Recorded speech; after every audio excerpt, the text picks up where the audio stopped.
Welcome to Sukanya the podcast. I'm your host Sukanya, and if you're new here, welcome. And if you've listened before, welcome back. It's lovely to have you here. Today I'm being taken on a walk over Slater's Bridge and through Little Langdale in the heart of the Lake District with the fabulous Lauren Munroe-Bennett. Lauren is an ultra runner, a coach, a walking, running and swimming guide, and is someone who really values the joy of noticing the small, beautiful things like wood sorrel on your morning outing, which can matter just as much as conquering a mountain summit. Isn't that wonderful? Lauren is quite some human. In 2025, she became the current women's record holder for completing the Frog-Witten round in just over 12 hours. That is an epic achievement on this grueling challenge, which involves running and swimming in 4 different lakes. Have you ever noticed how loud the world has become?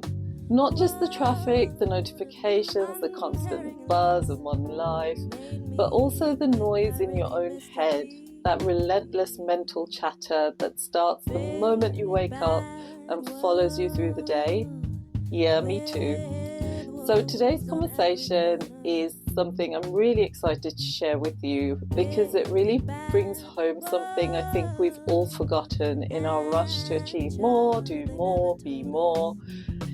So when someone like Lauren with that level of physical achievement tells you that noticing small things in nature has been more transformative than any finish line she's crossed, you kind of want to listen. So in this conversation, we're exploring how silence and quiet surroundings can calm even the busiest, most anxious brain.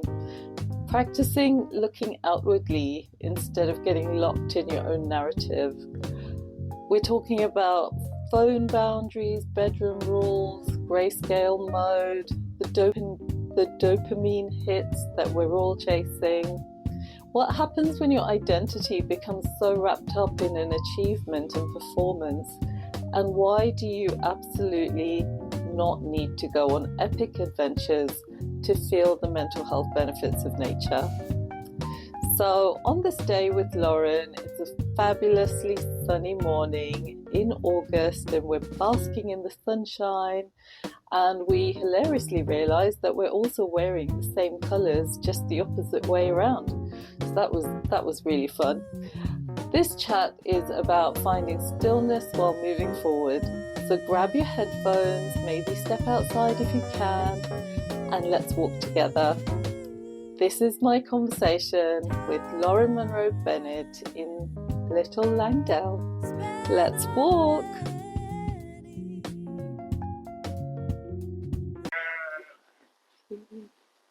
Morning, Lauren! Morning! How are ya? I'm really well, thanks. How are you? I'm good, thanks. It's always sweaty palms when you come to areas like this, isn't it? With Yes. the narrow roads.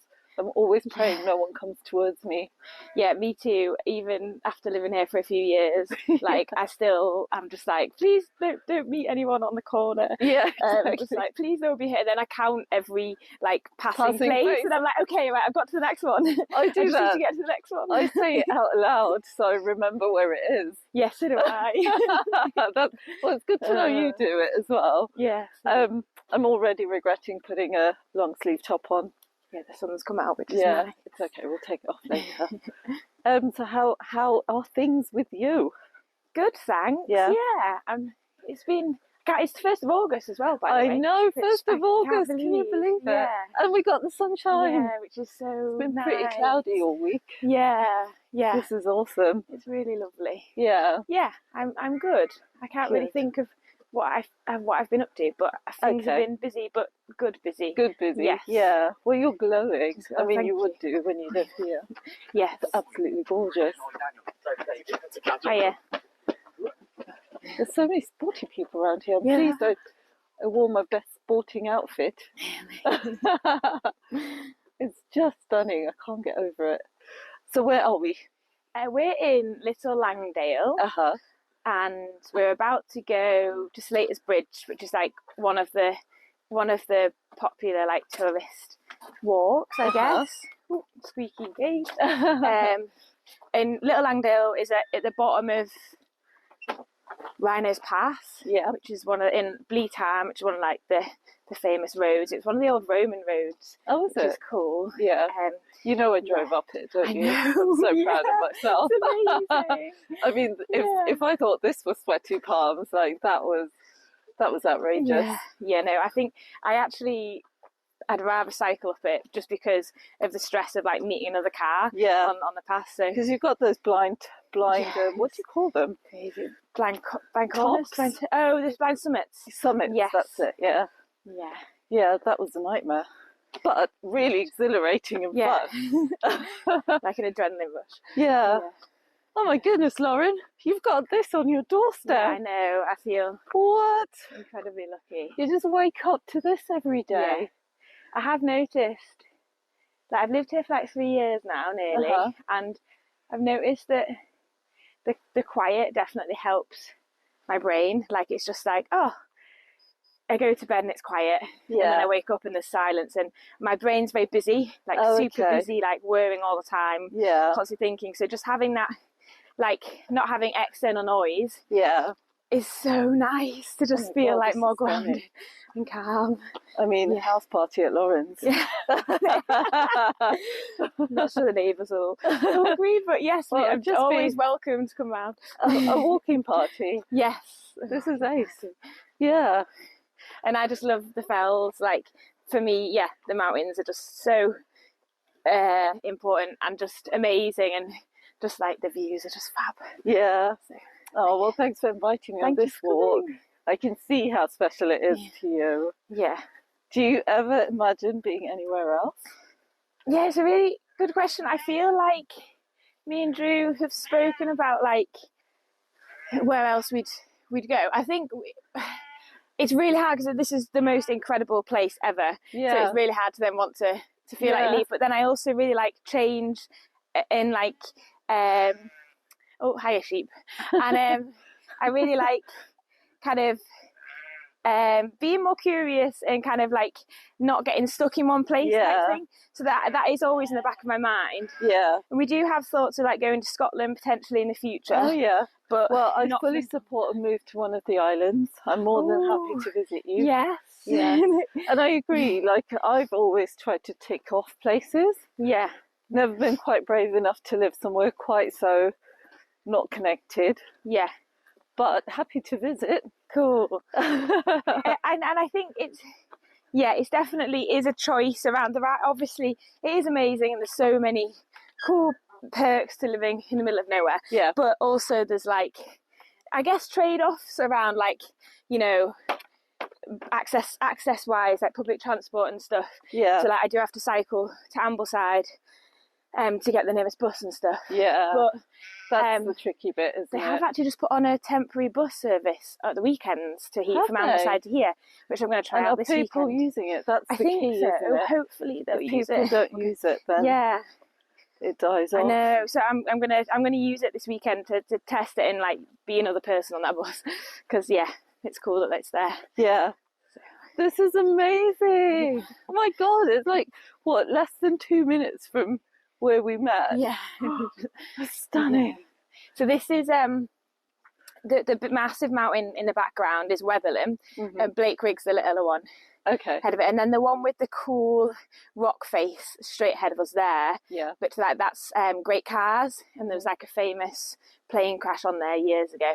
And then round to the right, we'll see in a bit, is Wetside Edge, and that's one of my favourite descents, like for fell running off that, because it's this beautiful like grassy ridge line. Yeah. And you just kind of can get into your flow, and it's not super technical, and you just like feel like you're flying, which is really nice. Feel like you're flying. Yeah. So you'll be super proud of me, Lauren. Yes. So I two things. I wore my sporty t-shirt because I was seeing you.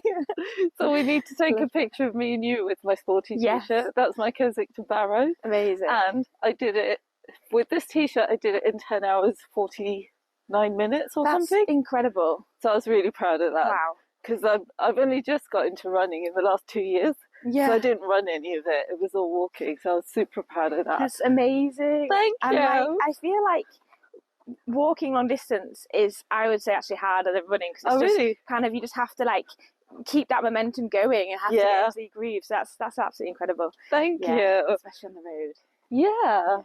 Yeah, most of it is road. Well, I think all of it is road, actually, apart from that filmy a bit. But what was the second thing? Fell running. So I was trying to train myself, because, you know, I've got this fear of descent. Yeah.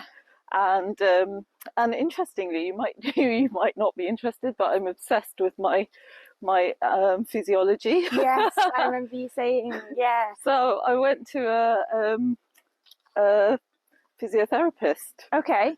And the good news is both my legs are the same length, so I'm not a mountain goat. You said, I remember last time you said something like, what you thought one of your legs might be longer or something. Yeah, I've been obsessed with it, but apparently that's just an excuse. No, okay, so that's not the issue. And I did say to the physio, everyone's going to be like, thank God we can move on from this now. We're not going to have to talk about this leg difference, because it's not different. But what she did say was my ankle mobility was very limited. Okay. And that is probably what is causing my nervousness for my descent, because I haven't got the movement to kind of go down like other people with a bit more movement. So that's really interesting. Yeah, I thought you might like that. Yeah. I'm pleased you did. I was secretly hoping you did. And now I'm like, I wonder what you can do to help support that, or manage that, or try and improve it if you can. Yeah, exactly. So I was using School Knot I got distracted then, using School Knot to practice running down fells. Amazing! To not overthink the descent. And actually I did all right, and then I got scared, and then I'd stop. So I've done it a couple of times, but not this summer. But that's amazing that it shows that kind of how much the power of our brains around. Exactly. And I find that when I'm more nervous, like I'm much more reserved on descending and stuff. Yeah. I still have that as well. Like it definitely is a mind game, as well as like our bodies being able to do it. And I find that I'm much better when people ignore me. Yes, so you just don't watch. Yeah, everyone has different. Yeah, so you don't feel like all eyes are on you. Yeah. The sheep are very loud. They are very loud. Can you see on the side of the field, like all this beautiful lilac? Oh yeah. It's all the harebells have popped out, and I love harebells. The harebells, because they look like bluebells, but they're like more lilac-y, violet-y. Yes, don't worry, I'm not coming for you. And I think they're really pretty. Like, they are really pretty. They kind of just pop out. Yeah, don't they? you can just see this, like when you see one and you see this whole sea of lilac. They're called harebells. Harebells. Beautiful. Yeah. Oh my goodness! Everyone wants to be part of this conversation. Right. They're probably warning each other that we're coming. Yeah, they're like, Canya's got a podcast. Yeah. So let's wind this back a bit. So, who are you, Lauren? What do you do? Who am I? Yes, Lauren. The existential questions. What do I do? I have actually just gone fully self-employed. There's a heron. Sorry, there's a heron in my river, which is beautiful. It looks like a baby heron. So I went fully self-employed this year, which is really exciting. Yeah. But I kind of so I have my own business called L&B Coaching. Oh, cool. Which is always nerve-wracking to say. But yeah, and I guess what led me there was a really windy path. Yeah. Probably like most people, it's never clear cut. But I did psychology and philosophy at uni. Oh, wow. And then... What's the one you do for becoming a Prime Minister? That's politics. PPL, politics. So I was with some of those individuals at the uni with very interesting characters. Yeah. Yes, so I did some of the philosophy modules with them. Okay. They always scared me because they were always so confident, and I was like, why can you be like that? I think I've grown a lot since then. Yes, I did that at uni, and then I went travelling. We went to Australia, did some thing called woofing, which is working on organic farms. Oh, okay. Which is really fun. So that's more environmental nature stuff. And then woofing.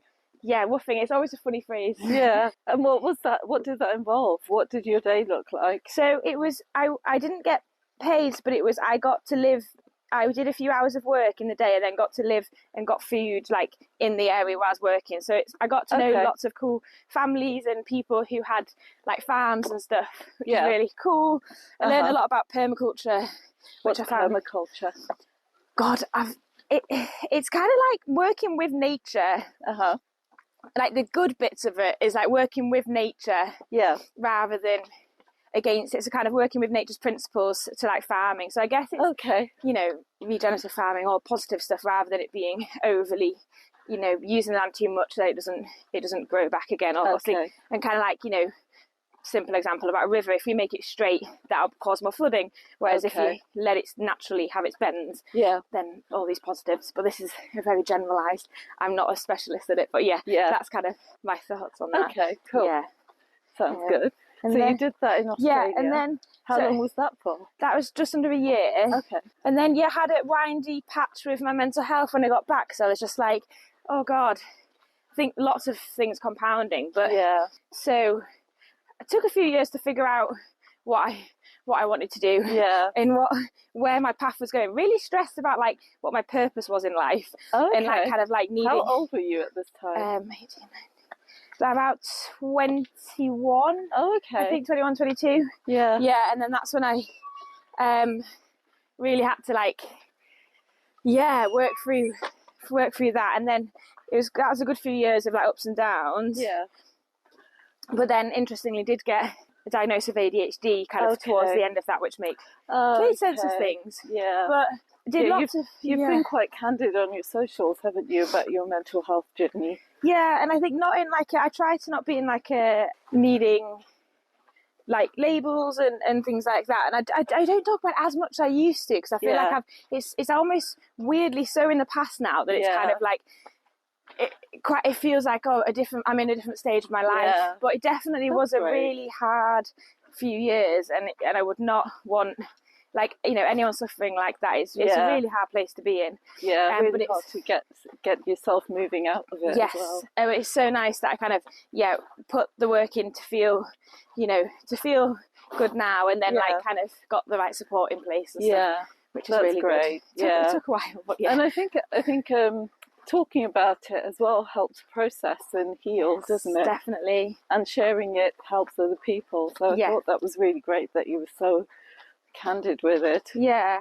And it is, I guess, a part of my journey now. So, and rather than, I think initially when I first had depression, which was probably nearly 10 years ago now, was just like definitely felt judgmental about myself, like I was like, you know, ashamed of it, and like, why do I have this? And, like but then God, such a different perspective now. Yeah, that's great.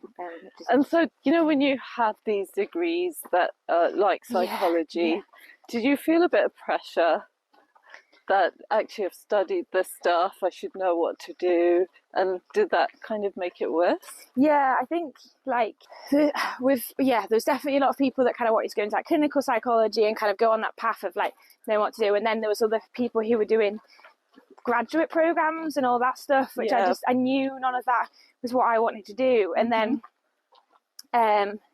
definitely felt pressure to feel like I had a proper job, and then like not come back to the lakes, which was mind-boggling now because I love the mountains, but I felt this pressure that I've been to uni, I've got this degree, I need to now like, you know, get a proper job, whatever that means, and then go somewhere else to be like, because I am very independent, but like move somewhere else to where I grew up. But then it took me full circle. Now I'm like super settled here and I absolutely love it. I've made my own like path with it, but at the time I was like, oh God, I need to create another space because I can't go back, because that's like almost going backwards. What people do. Yeah, they're meant to move forward. Yeah, and move away. But actually, for me, that wasn't. For me, that wasn't like that wasn't the on the cards. Yeah, that makes sense, and it's so important. I think it's amazing you did that at 21 rather than jump into the rat race like so many of us do, and then start unpicking it and thinking, I hate this. What is this?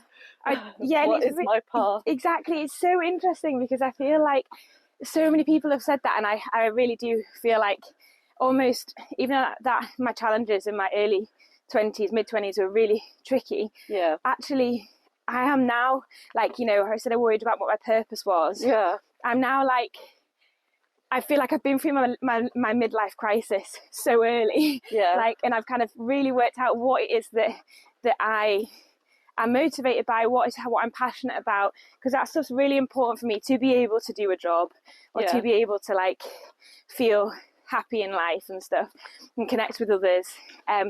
So I feel like almost a few steps ahead. Yeah. Not that I wish I had to go through what I did. Isn't this an amazing tree? This is beautiful. Yeah, I think it really made me ask those deep questions. Yeah. And then I'm now in such a stronger position about a lot of my decisions are much more guided by my values rather than and I don't worry about my purpose anymore. I'm like, that's kind of, it used to be this abstract thing. Yeah. Like, oh God, this feeling lots of pressure and negativity, but now I'm like, I feel very more grounded and solid in myself. Yeah. So decisions like, and more, I'm like, is this an opportunity? Is this something that I'd want to do? And I don't worry about the bigger picture as much. Yeah, because so nice. I think that's great. Yeah, because it liberates us, doesn't it?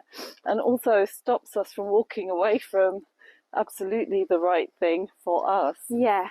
Because we're trying to fit something that doesn't fit us. Yeah, exactly. Yeah. When did you decide on becoming a mountain guide lead? Yeah, a mountain leader. Yeah. So then I guess when I got out of my mental health stuff, and then it was lockdown. And where were you? Lockdown? I actually was in Leeds. You're just going to take this jumper off. Yeah. It's really warm, isn't it? Yeah, it's glorious. It's yeah. So I was in Leeds for a short time in lockdown, and then that was that was my last depressive episode when I then managed to heal from that. So that's cool. So then I, at the same time in lockdown, I decided to create LV coaching, which was 2020. And then the first steps with that was getting my swim qualification first. So that was like December of that year. So I did some cafe work, moved back to the lakes, did some cafe work, and then saved up to do this swim coaching qualification, which was in the winter of that year. Yeah. And then got that, really enjoyed that course, and it was always just, this was like a passion thing initially, just like part-time alongside my other work. Yeah. And then I think I did my mountain leader 2 years after that, 1 or 2 years after, so 2 years later. So did all my swim coaching, loved that. And then I was like,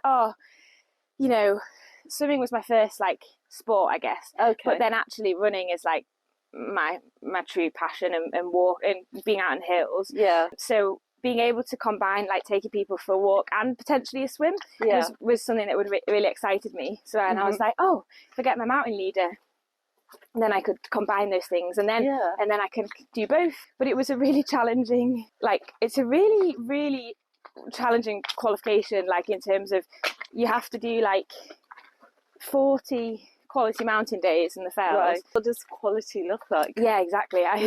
So it's like 6+ hours, I think, you've got to be out for, and then you've got to kind of go somewhere different, so you're kind of testing your navigational skills. You've got to be in more of a leader role, so you're kind of taking someone else. And then you have 2 weeks of courses. So you have your like training course for a week, which includes camping and stuff. And then you have an assessment week, which includes rope work and like safety stuff. So it is really like, it's intense. Very intense. So but you can see why, because there's so much risk involved. Yeah, exactly. Yeah. So I did that a few years ago, which added to my swim stuff, and that was really. And what did the swim qualifications look like? What did you have to do for that? Yeah, so that was a bit different. So I've done both my SDA swimming coaching. What's SDA? Safety Training Awards. Okay. And then that was my level 2 in open water swim coaching. And then I've done my RLSS, which is the Royal Life Saving Open Water Lifeguard qualification. I've done both of those. So the SDA one was in lockdown, so I think it was more of a different setup to usual. That was like blended learning, so it's online course, and then and then it had in-person assessment where you I can't actually remember, to be honest. We did something in person. Yeah, I guess you have to demonstrate that you can enact the things they're teaching you. Yeah, and then for the RLSS one, which is in May, which is more in my brain, that was much more around how you save someone in difficulty, you know, the first thing is they shouldn't be in difficulty, but then if they are, then like how you get them out of the water, or how they help themselves get them out of the water. Yeah. So that's kind of was really important, that course, actually. Yeah, that's incredible. Excuse me, thank you. I'm saying excuse me to Kate. I mean, how British is that? What is wrong with us? Yeah, it's just in our bones, isn't it? Someone said, did you just say hiya to something? The other day, I think I said hi to like I can't remember what it was now, but it wasn't a person. I mean, I can get saying hi to the sheep, because you see them all the time. They become your people. Yeah, they do. Yeah, that's amazing. So you did the swimming and the mountain guiding. Mountain leadership qualifications. Do you have to refresh those anytime? Yeah, you do have to do like CPD work to keep them relevant, and the life-saving one for the lifeguard for the swimming, you have to update it every 2 or 3 years, I think it is.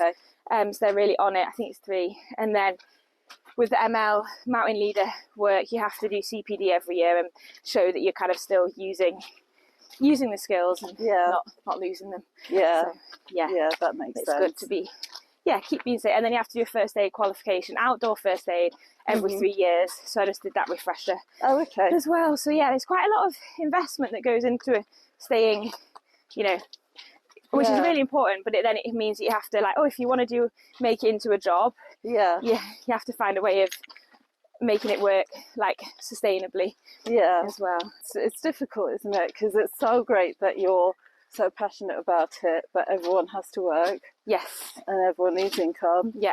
So how are you finding unemployment, self-employment? It's are they? Yeah, they said it. Yeah. We I feel like I'm really enjoying it, and I definitely I do miss my old job. What was it? It was I was working part-time for the last few years with a charity called Morecambe Bay Partnership, and it was all about my most recent job before I left was a youth worker. So I was their blue mentor in youth work, and it was all about reconnecting young people to nature, especially those who have more barriers to getting outdoors. And it was just incredible work. Absolutely loved it. I just couldn't do both. And I was just just made the decision to take the plunge, and I still do a bit of that work within my own within some freelance stuff. So that's cool. I still keep that alive. But I think I now look back and I'm like, oh my days, how did I fit all of those things in? And my partner was always like, how do you have how do you have 40 hours in a day? And whereas I just view it as I think I just get really excited about things and I kind of make it work, and then I'm like, oh yeah, no wait, maybe this isn't sustainable. So so I feel it's sustainable for you and your body, right? Yeah. So definitely took a while to readjust around feeling okay, how much can I fit in a day, and had a bit of readjusting period. And now I'm really enjoying being in charge of my own diary, and I don't have to fit in those 3 days around my coaching work around those 3 days of my other job. So I have that total flexibility. Definitely made me nervous around we'll go this way. Of course we're going to go uphill, Lauren. Sorry, it's the only little hill. She said twice already. Easy, sorry. Go on. So no one's gone easy on me this week. Okay, cool. You're going to get your steps in. The last bit is nice and flat. Cool. It's stunning. I'm not complaining at all. Oh yeah, my diary. So I feel I was quite nervous around how I would manage with being neurodivergent, having all flexibility of my diary. But it's going really well actually so far. So just working out what time I should spend on what, because I kind of had lots of different things that I do. So it's kind of like it all links in my brain, but I think when you explain to someone else, you're like, how does that work? So I think it's going to take a while to adjust, but I am really enjoying the process so far. How are you advertising? How am I advertising? Yeah, I don't enjoy that bit at all. That's the worst part. Yeah, self-employed. Yeah. I don't really. I just use social media. Yeah. But a lot of my stuff is through word of mouth and other referrals. So yeah, I don't. Oh, okay, that's amazing. I don't advertise loads, but I do. You know, I do need to. At some point, I do need to put some time into actually working out marketing strategy and stuff like that. But yeah, I definitely get a block around like social media or the marketing and advertising stuff. But yeah, when I'm feeling more like I have the funds to maybe get someone else to help with that, I will definitely cross that bridge. Yeah, but it's doing well for what you want it to do for now. Yeah, it is. It's working at the moment, and I'd love to think about having like more of a brandy thing, so that fits with how I see the business. Yeah. But I think I'm still in that like testing the waters, trial and error. Yeah. Like seeing what works and what doesn't. It feels sensible to me, and you don't know how wide an audience you can attract as well, do you? And I feel like with your skills, you would appeal to so many people, and with your nature, you know, you're so calm and kind, and there's no judgment. Yeah. So that enables people like to try a fairly difficult walk with you. Yeah. But feel completely safe. Yeah. And I think that's great. And then to get to the end and have that sense of achievement. Yeah. It'd be so empowering for people. Yeah. I love that you're giving people that opportunity. I think that's definitely what like ignites my passion. Yeah. With it. And I think being a good coach is definitely, it's so important to be non-judgmental and like just listen to that person. Yeah. You know, and like hold that space for them. Because as well as my sport coaching, I do more mindset type coaching, I guess. Okay. Like performance coaching stuff for some individuals. And I think that's more recently, as after doing my ML, my Might Leader, I did a master's level qualification. Oh my goodness, Lauren. For goodness sake. When does this woman sleep? In executive coaching, which was, so kind of that was like a whole nother shift around.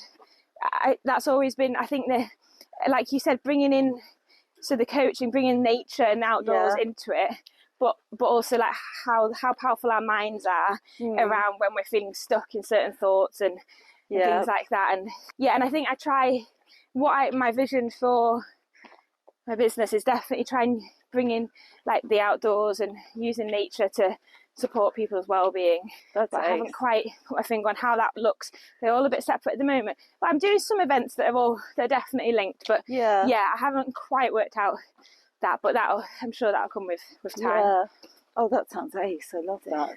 So bringing the three things together will probably just take shape organically, won't it, when you've done a few different walks and combinations of your skills with people and see what works naturally. Yeah, definitely. I think like the skills that I kind of all interlink through bits, which is really cool, and would love to just keep continuing developing my like more exec coaching skills, and then keep using the outdoors maybe with that at times, and just seeing what opportunities come in the future.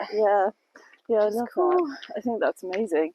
And actually it's a really, really nice mission to be on, and probably links back to the thing that you're not thinking about, which is your purpose. It's probably always been there, hasn't it? Exactly. And I think just having that, like taking off that pressure of like, oh, what do I want to do with my life? Actually like trusting myself. That's probably the biggest missing jigsaw bit in the past, where I didn't trust like my gut, and actually my gut like instinct is pretty solid, like all of ours are, and just knowing that, oh no, I do know deep down like what is good for me and what is important to me, and what I really not enjoy doing. And then I'm trying to use more like be more intuitive around that, and obviously you still have to pay the bills. I'm really trying to be more purposeful around like what work I want to do and try and carve that out because we do, I feel very fortunate that I'm in a position to have that choice, and that's an incredible thing to have. Yeah. So I should not take that lightly and kind of really use that. Yeah. Which is cool. Yeah, and also when you talk about it, you just kind of, your energies change, your energy and body language shifts, like big smiles, broad shoulders. Yeah. It's really nice. So clearly on the right path, if that's anything to go by. Yeah, thank you. That's really nice to hear. Yeah. Yeah, you're welcome. So one-to-one coaching then, how does that work? Yeah, so I have a few people who I coach online, and we. So what does online coaching look like? Yeah, it's interesting, isn't it? Because you're like, oh, how does that actually work? So for me, the people that I coach online, I set them like a training plan. Yeah. And that always sounds, people say if they're not as sporty, like, oh God.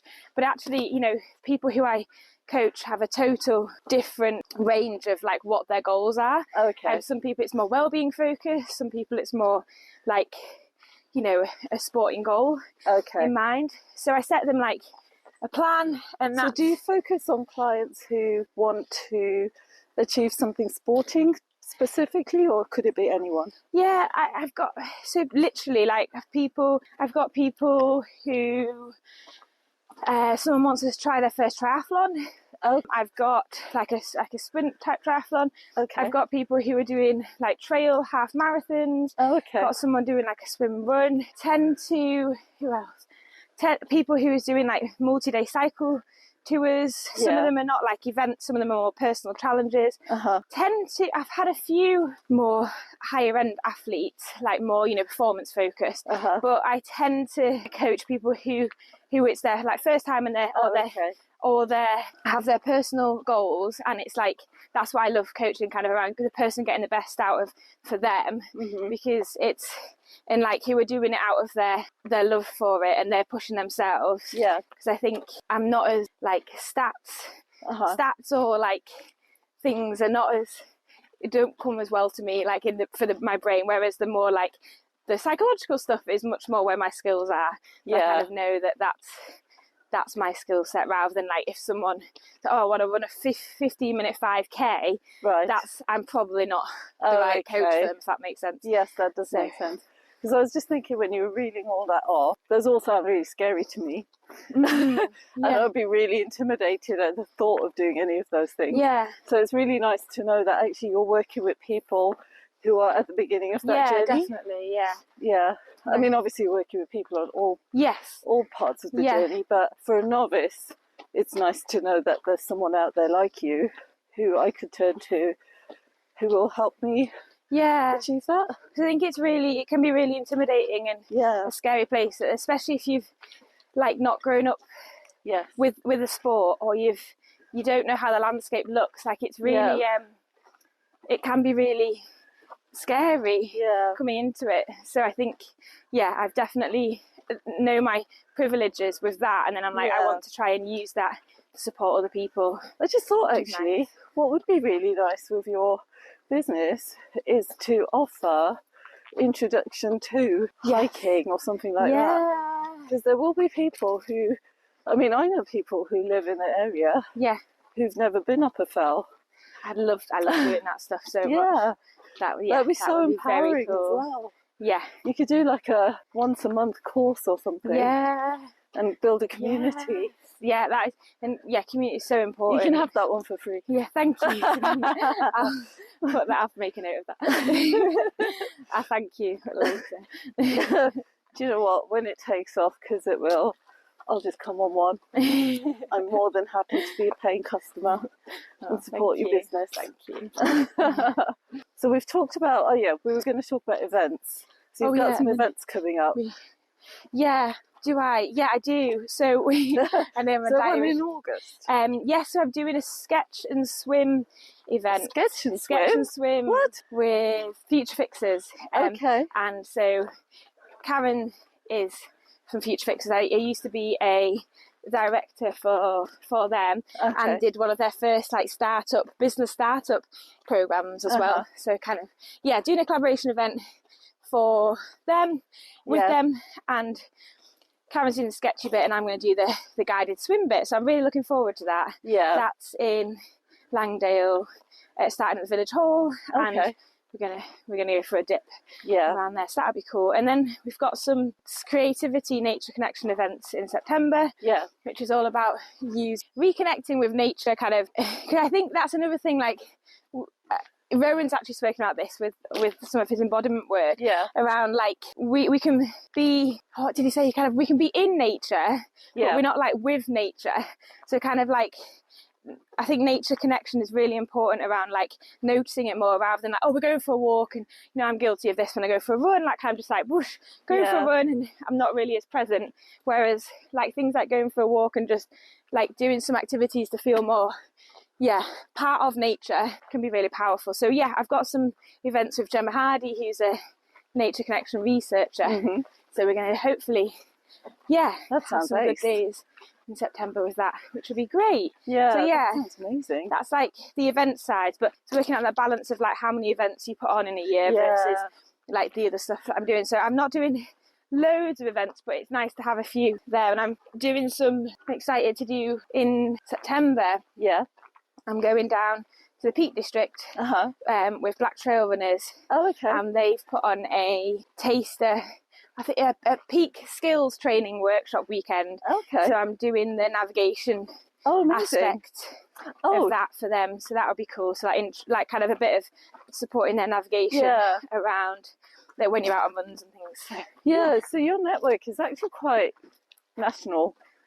It's not just sort of restricted to Cumbria. And then like I coach people, I've had people in Canada, Ireland. Wow. International best-selling coach and mountain leader. America, so kind of like it does got a random eclectic mix, which I love. And so do they just find you on social media or something, or word of mouth? So another coach who I'm coached by, Sarah McCormack from Missing Link Coaching, she referred a few people to me. It was full capacity wise at that point in time.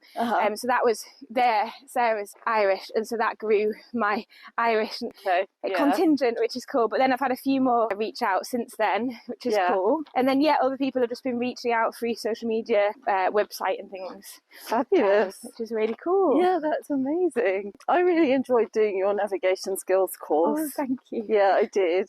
And I was out on a podcast walk, actually, 2 of them, where my 2 guests had maps on separate walks. Oh, cool. And could I remember anything, Lauren? For goodness sake. Amazing. I was like, oh, no. So we might need a refresher. Yes. I'll bring Pat along. Yes. We'll do a refresher. That would be great. I love doing, and I definitely love doing like intro stuff, because I think, and refresher stuff, definitely. Like I think feeling confident with things is just so, like, it can be so rewarding, because then you can, it opens up so many doors, and then you kind of like, oh, I can now do this. And before my mountain leader, honestly, I've gotten lost an embarrassing amount of times. Like I thought I could navigate, and then oh god, I got some stories of that. But then when I did my mountain leader, I was like, it actually made me really hone in on my navigation, and I really practiced, and I'm like, okay, no, like just, and then keep using those skills. It really pays off. But, it doesn't, it takes a lot of practice. Like I think I completely underestimated how hard it is to look at a map and work out where you are. And because we're so reliant on phones and devices and GPS, but actually when you have to use your own brain as your GPS, it's like, oh my god. So I was sharing the story about how, as part of the course, which was excellent, by the way, I thought it was really well thought through, when you did the bit about the compass, you set us free, and we were all starting from the same point, and we had to get our bearings, and we all went off in different directions. It was so funny. It is, because they like, I wish you kind of recorded that, because you must have predicted that was going to happen. Well, we had just everyone going off, and it's like herding cats again, like, that must have been so funny. But then once we had a few chats, and then we did end up on that spot did. that we. But what was also really good was everyone was authentic. Like no one, despite the fact we knew we were trying to get to the same place, we all stayed true to our wrongness. Yeah, it was great. It was comical. No, and compass bearings. They're just It's my new favourite ornament in my house. Amazing. I do need to take it out and practice. So what I was going to say was when we were finishing up a walk, we got the map out. And it was with Al Topping. Yeah. And he got a blade of grass. Yes. Reminding me not to use my finger. Yes. And trying to work out where to go. So that was really cool. That's cool. Yeah, and did the same with Alison Marsden. Amazing. We were in Wet Sleddle. Have you been to Wet Sleddle? Oh, wow. Not for years. It's so pretty. So lovely. Yes. It's so pretty. Yeah. I've done so many different walks in this series, which has been so nice. I feel like, you've really explored so many areas, which is really cool. It's really nice. It's really totally for my benefit, obviously. With your business then, and with all the things that you juggle, even though you say you've dropped one, which is your part-time job, how do you find self-care? How do you find time for it?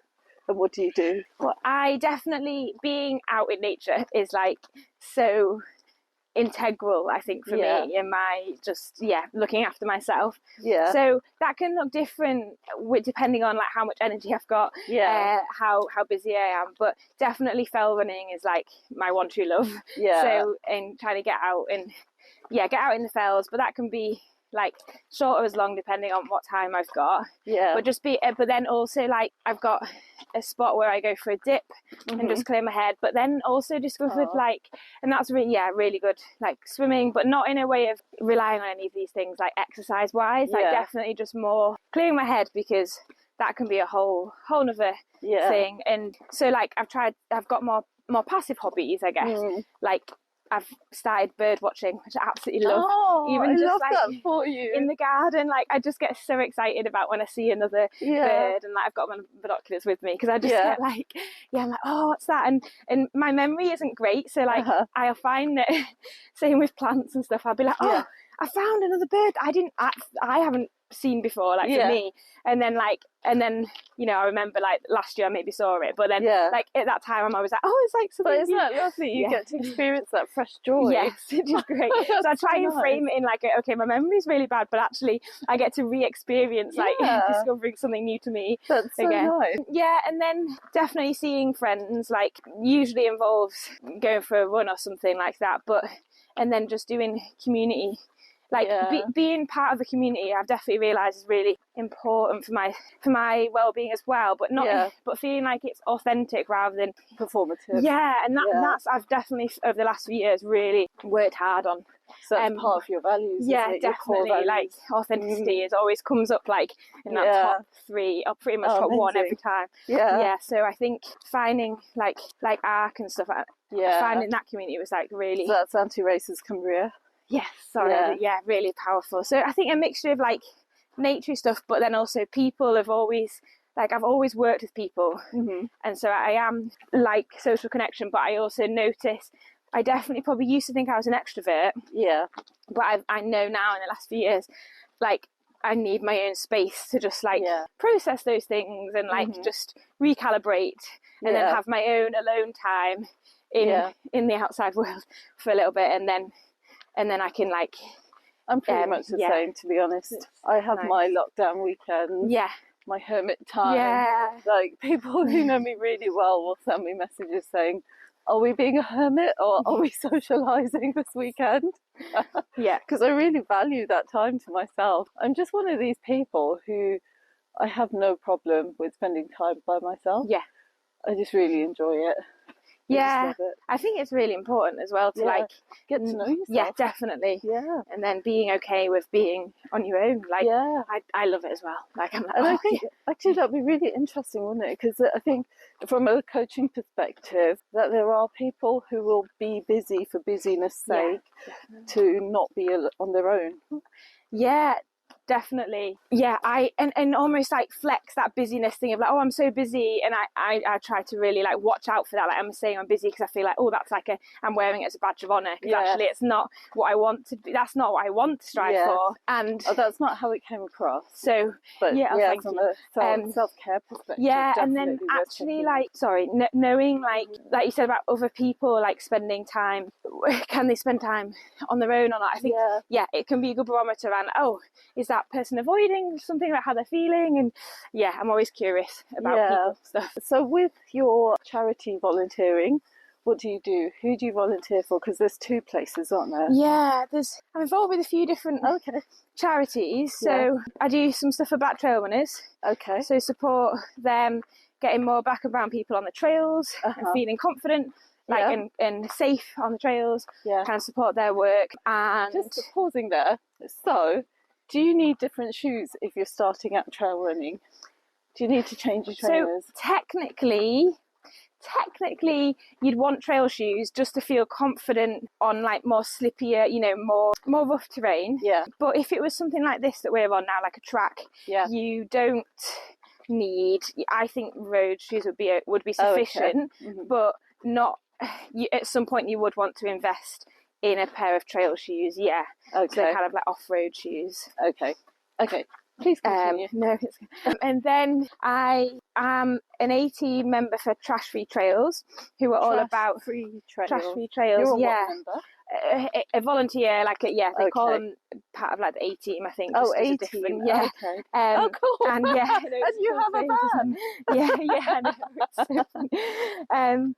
And that is all about reconnecting people to nature through the act of removing single-use pollution. And actually with that, that's where I still get my work around working with young people and reconnecting them to nature. So I'm going up to Scotland in the end of August, where we do a week's work of like their more educational side of work, where we get these young people out on mountain bike, and then we also do loads of cool creative tasks which gets them thinking about what's around them. And honestly, the feedback is always incredible, and you can see how much young people get from it, and I love that work.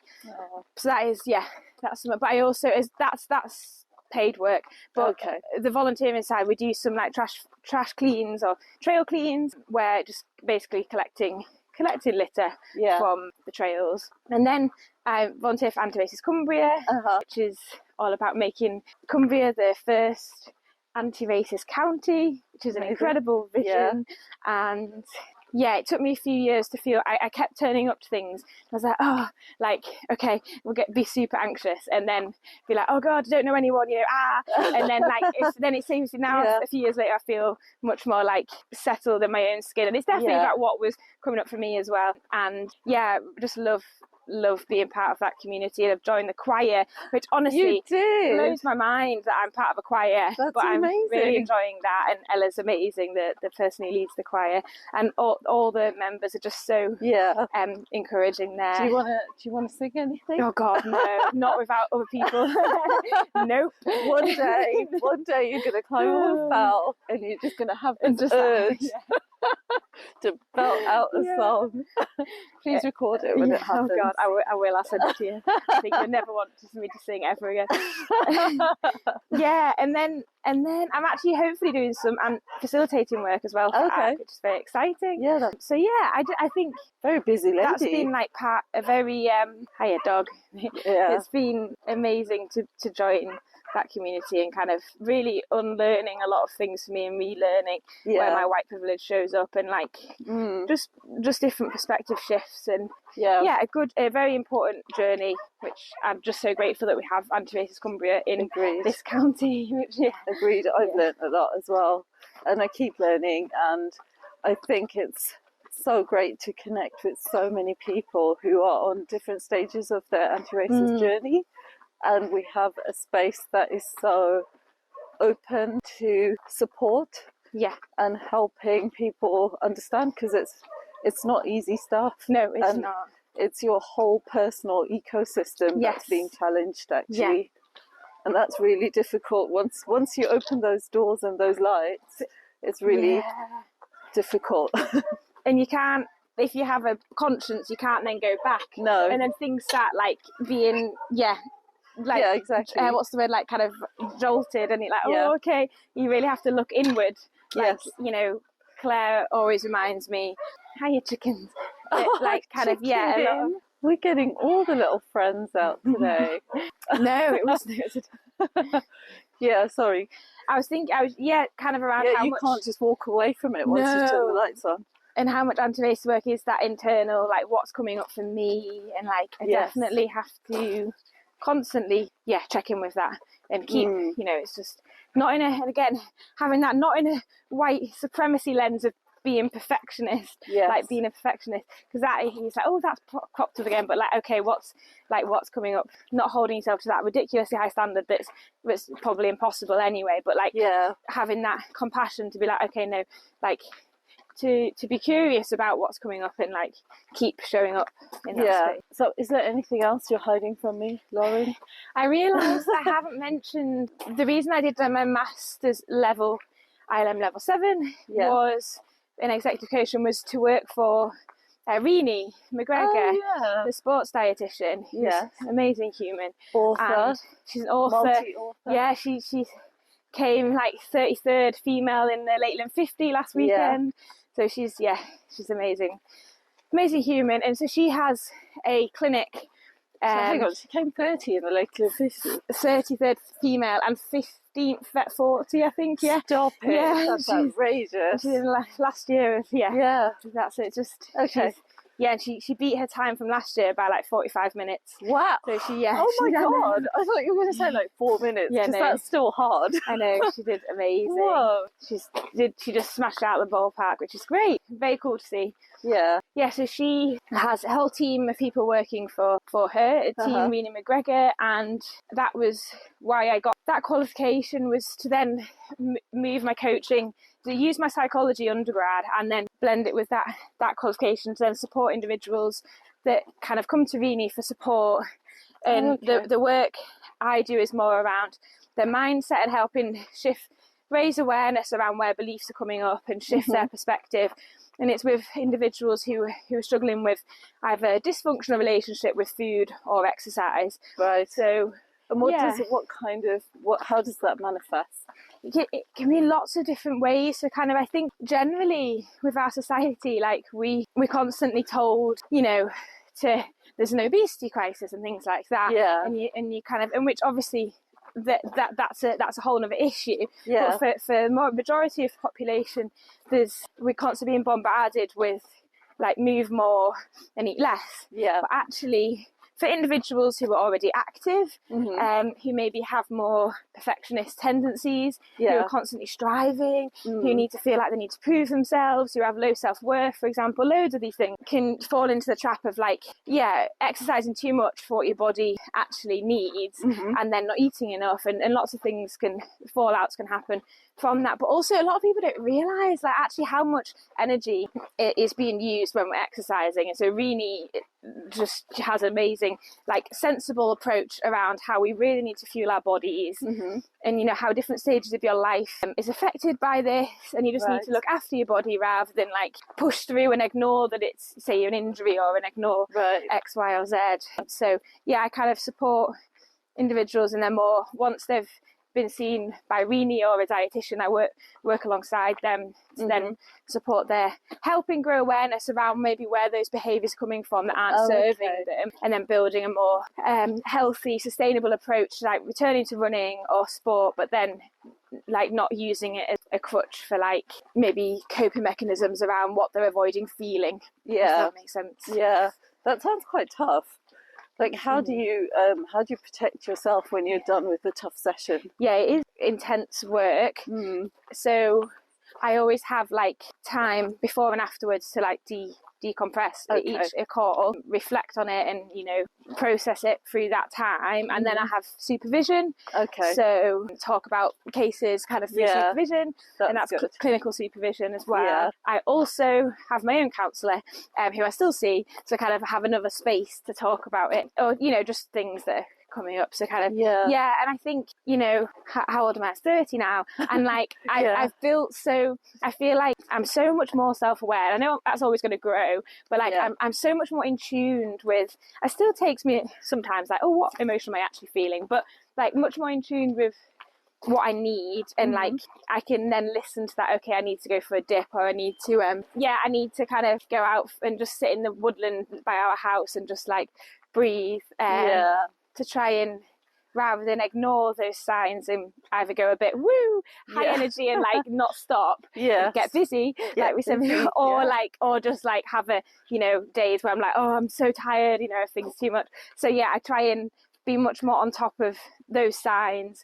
where things are, where I'm noticing my own internal world, like telling me I need to either slow down or that's really need good. Something else. Yeah, that's really good, and a sign that you are looking after yourself, and you've done the work to build that awareness, because that doesn't just happen, does it? No, it's all my days. It's like a whole it's a long process, and I know it'll be a lifelong process, but like being much more open to that and not resisting those emotions that are coming up, and don't deny yourself that. And so I try to do some mindfulness. You know, at the moment it is more ad hoc. I'd like it to be more regular, but you know, it's a start. And I use Tara Brach, who's a wonderful psychologist, and she's a mindfulness teacher, and she has a lovely little podcast, and she talks about kind of how pain times resistance equals suffering. So kind of like when and I really like that analogy of like, oh, okay, like I can, pain times resistance equals, so the more we resist, the more we suffer.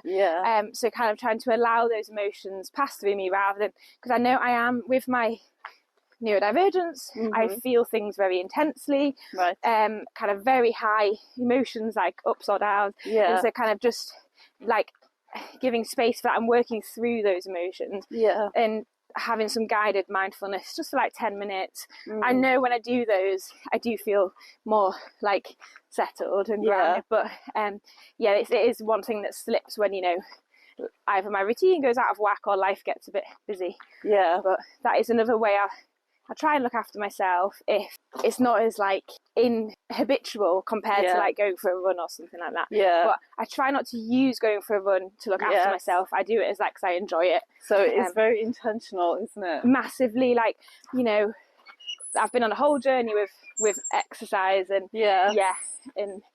and why we do it, and you have to keep checking in with that. So, that's a great message. So you were talking about Renee's achievement. Is there something you want to tell us about, Lauren? She's Reenie's on the front cover of Women's Running magazine. She is. But I was thinking about something else, and that is awesome, and it's so nice to see Reenie at the front. Something to do with frogs. Oh yeah, they went Frog Graham. I now understand the link.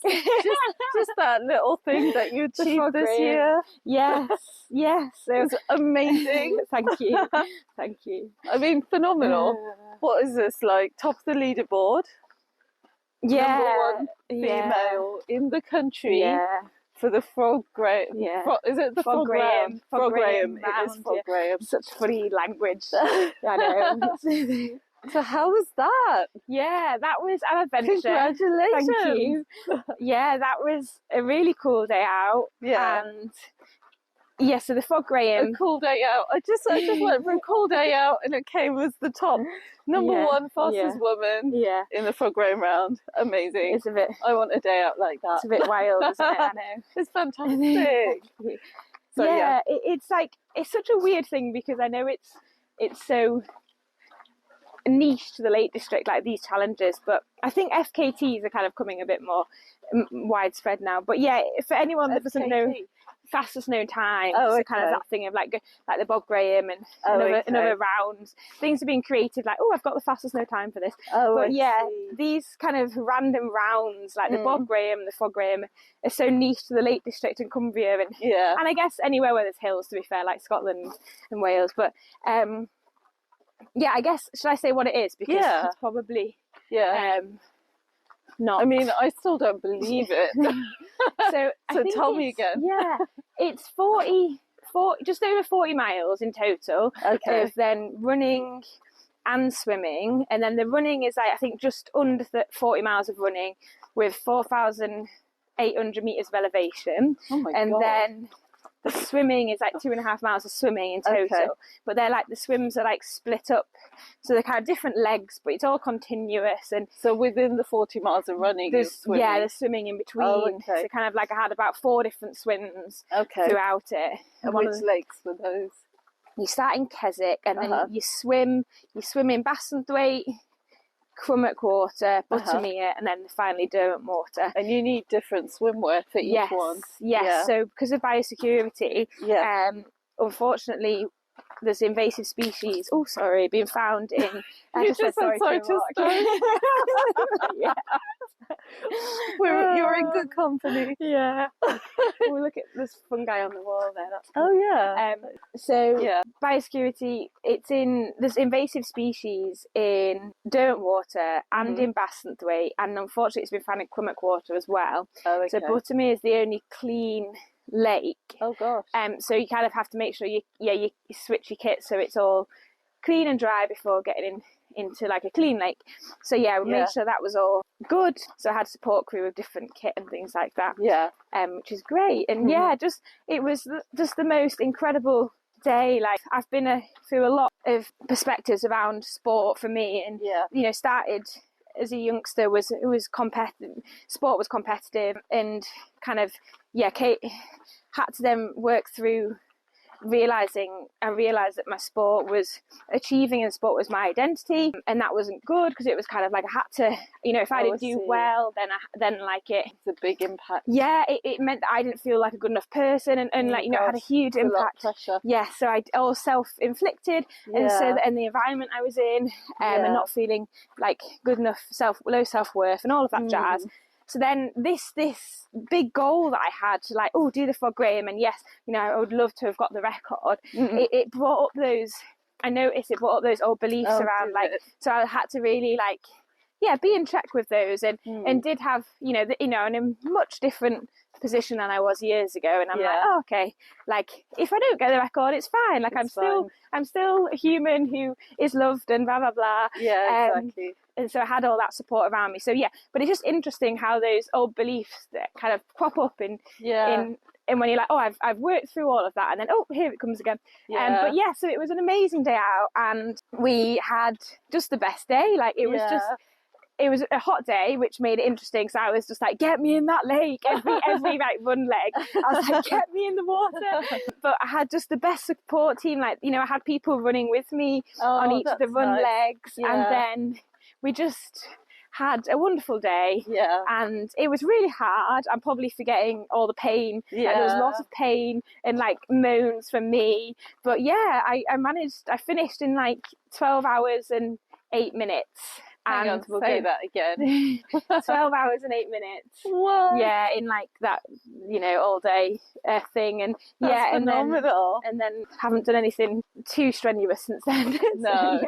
Give your body some time. Yeah. And your mind, I guess. Yes, definitely. You must have had to dig really deep. I did. Yeah. I really pushed it to the point where the last little... So I had a schedule. My friend Ewan had made a schedule for me to try and stick to, so I would get the record. I had to get up Skiddaw from Keswick Moot Hall up to the top of Skiddaw in 1 hour and 4 minutes. If I had to get, if I was in chance of, getting the record, and I was like, that is, that's, for me, that's that's quite a tall order. And I was like, and then I have to run, another 30 odd miles after that. I managed to get there bang on 1 hour 4 minutes. I don't know how we did that. Oh, well done. Yeah, and then just kept. So it was a hard pace from the go, and then the last few miles. So you go up the last leg of running. You go up Robinson, Dalehead, Maidenmoor, Catbells, and then drop down and you swim across Derwent Water. That's the last few miles of the section. But that bit, Reenie was on with me then, and then my partner Drew, and I was just I was suffering so much, and then they were just like, "Oh, Lauren, you perfected the ultra shuffle," because I was just shuffling along like that. But I got to the ending one piece where I was cramping, nearly crying, and and it's so nice that you had Drew and Reenie at the end. Yeah, that was great. The perfect team to see you to the finish. Yes, they definitely were. Yeah. Well, that's an amazing achievement. I'm so proud of you. Thank you. Awesome. Thank you. So if there's anything you would like to share with people in terms of being outside, mental wellness, anything at all, what would it be that you choose to live by? Yeah, I think so. For me, I think what's helped more recently, noticing more what's around me when I'm in nature. So like, even if that's just the amount of things I found, like when I'm walking through town to go to work or something, like, and I spot like a cool mushroom or a cool bit of fungi or a cool plant, and I'm like, oh, that's a tree. And like, I try and, because I can be get locked into my own brain, so I like look outwardly and like be amazed at what's around me, and then that, you know, frees up the space to, you don't have to feel like you have to go on a crazy long walk or run to feel something, to feel good.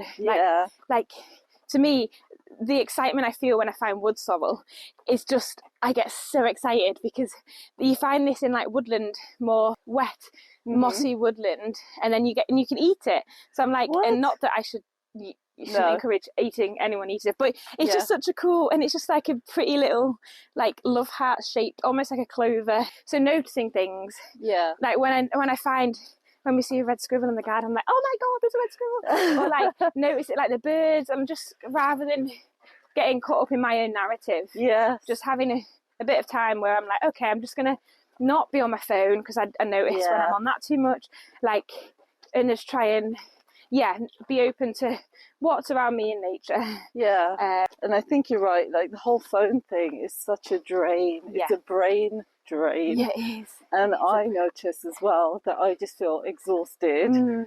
So what I do now is I leave my phone in the kitchen, and I'll watch TV, and I'm actually watching the programme and engaging, paying attention, or reading a book, or but the phone is nowhere near me, because it doesn't need to be. No, exactly. It's like it becomes like a glue to our hand. And I just don't want that for my future. I'm the exact same. And I know you notice when I'm like, oh yeah, like it's crept back in. I have a rule of like, phones literally are not in the bedroom, like it just at night, so I sleep like I put it downstairs, and but definitely other areas I'm like, oh, it's because I use it for work, so I'm like trying to like find better boundaries with that. But, I do wonder now, because so many people don't have house phones anymore. I do wonder about the only thing that worries me is emergency calls. And so I do keep my phone in my room, but I put it on do not disturb, and it goes black and white. Who wants to watch TikTok on black and white? That's just rubbish. And I've set which phone calls can come through do not disturb. So that's the only reason I keep it in my room. But otherwise, I've like forced myself not to look at it. Which is, it's a temptation, isn't it? It is, and and it is an addiction. I know, my dopamine like hit is like, I want it. But totally. Oh, well, thanks, Lauren. That's been amazing. I've loved spending time with you. It's so nice. It's so nice. And I've just noticed we're wearing reverse colours. Oh my gosh, some green bottoms and green and black. Lovely. It's like coordinated, but thank you for your time. Thank you so much for having me. It's been lovely. You are welcome. That was beautiful, right? Huge thank you to Lauren for being so open, so honest, and for sharing both her incredible achievements and her vulnerable moments with us. I went into this walk expecting to talk about trails and training and physical challenges of ultra running and that kind of thing. And of course we talked about all of that. And Lauren's frog-witten round achievement is stunningly remarkable. And so congratulations again, Lauren. It's amazing. What I didn't expect was to come away thinking about the quiet of the Lake District morning, about how we've all become so locked inside our own heads, our own narratives, and our own anxieties. Lauren said something that often comes back to me, that she can be quite locked into her own brain, so she tries to look outwardly and be amazed at what's around her. How gorgeous is that? That's it. That's the whole practice right there. Not some complicated wellness routine or expensive retreat, just stopping and noticing, looking outward and being amazed by what's already there. This nugget of wisdom is coming from someone who pushes herself to extraordinary physical limits, someone who's run well over 40 miles and swum across many, many lakes and summited many, many mountains. But she's telling us that the real transformation, the real peace, comes from the small moments. The fungi on the wall, the red squirrel in the garden, and that quiet when you wake up. I just love that so much. I also want to acknowledge how brave Lauren was in sharing her journey with sport and identity. That realization that I'm still a human who is loved and valuable, regardless of the record, regardless of the finish time, regardless of the achievement. That's the work we could all do with investing in, isn't it? Whether it's sports or career or parenting or anything else we've attached our worth to, at some point we have to separate who we are from what we do. And I loved Lauren's honesty about phones. This isn't some tech-free purist who's completely disconnected. Just like all of us, she's still figuring it out. But I really like the idea of keeping your phone downstairs at night, the boundaries that we keep allowing to creep in and then being able to reset them. It's so refreshing to hear someone say, yeah, I noticed it's crept back in, and then start doing it again. And Lauren, that's me too. So before I go, I want to leave you with some questions for you to sit with. So the first one, when was the last time you noticed something small in nature that genuinely excited you? So not like a grand vista, but something tiny, a bird, a specific tree, a mushroom. Can you remember the last time you let yourself be amazed by something small? The second one is, what noise, internal or external, is taking up the most space in your life right now? And what would silence or quiet create room for? And finally, if you're honest with yourself, where has your identity become too wrapped up in achievement? Where are you holding yourself to a standard that says your worth depends on your performance alone? Just if you fancy it, take a moment to sit with those. If this conversation resonated with you, please do share it. Send it to that friend who's always pushing themselves too hard. Send it to someone who thinks they're not too outdoorsy enough. Send it to someone who just needs permission to slow down and notice. Please also do leave a review. I know, like literally every podcast says this, but the reviews really do help other people find these conversations. Someone out there is searching for exactly this message, possibly, and your review might be what helps them discover it. And finally, which one of the things are you going to commit to? Would you consider a phone-free walk this week? It doesn't have to be anything too long. It doesn't have to be into the mountains. It's just about you taking yourself out and noticing. So leave your phone at home or put it in airplane mode and actually just stop and look around you and see what happens, see what comes up. If you want to connect with Lauren for coaching or guiding, or to follow her adventures in the Lake District and beyond, her details are available on my website. And remember, you don't have to move mountains to feel better. Sometimes you just have to notice the moss growing on them.